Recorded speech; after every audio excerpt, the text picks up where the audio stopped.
I'm Dr. Paul Van Valen, and I'm going to lead you through about a 2.5-minute exercise that is a meditative prayer that I use frequently and teach frequently with tremendous results. I call it the prayer to release and receive.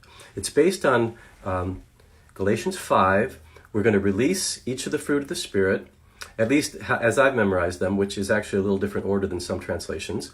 And then we're going to ask God to tell us what to release, and then we're going to receive the 9 fruit of the Spirit, and then we're going to ask God, what else should we receive? I do this sitting in a chair with arms so that I'm comfortable, but not reclining, although you can do this in bed. I've done it at night to just try to let go of some things and relax. But the typical posture is in a chair, and then you begin with your hands pointing downward as a symbol of letting go. And then when we receive, we'll just turn them in the universal sign of receiving and do that. So I'm actually going to close my eyes and do this. If you don't know this text and you want to use this text, then you just simply have the Bible in front of you, or maybe in digital form with big letters so you can see it easily, and you just quietly and repeat these either mentally or out loud. I'm going to be doing it out loud. It can be done silently, and it's a very meaningful experience for me, and so I'm sharing it with you, hoping that it'll be meaningful for you. So I close my eyes. I put my hands down in the universal position to release. I take a couple of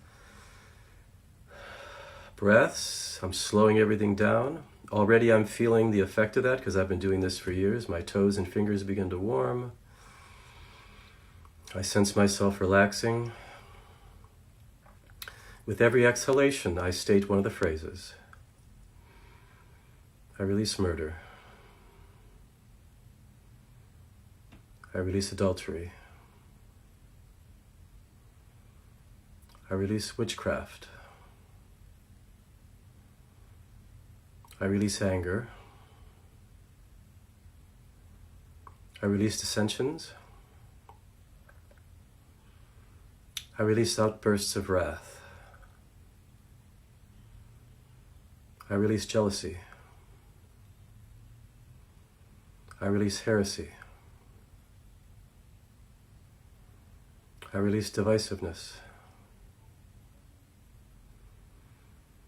I release drunken orgies.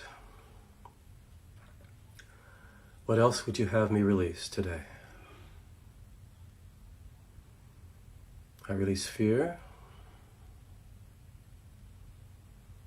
I release needing to control the future. I release distrust. I release loneliness. And now I turn my hands over in a universal sign of receiving. I receive love. I receive joy. I receive peace. I receive patience. I receive faithfulness. I receive goodness. I receive kindness. I receive self-control. What else would you have me receive today? I receive hope. I receive faith. I receive more joy. I receive excitement for the future. I receive the urge to help. I receive friendship. I receive more love. Amen. That's it. Just a couple of minutes. If you do something like this a couple of times a day, you will find both your faith being touched. I've seen people absolutely control seemingly uncontrollable anger and anxiety. I have gone to sleep after this exercise when sleep was elusive. So feel free to comment on any of my posts as to what works for you. And if you experiment with this, let me know how it goes. Sometimes we need to tweak it a little bit for your personality and for your experience. So God bless.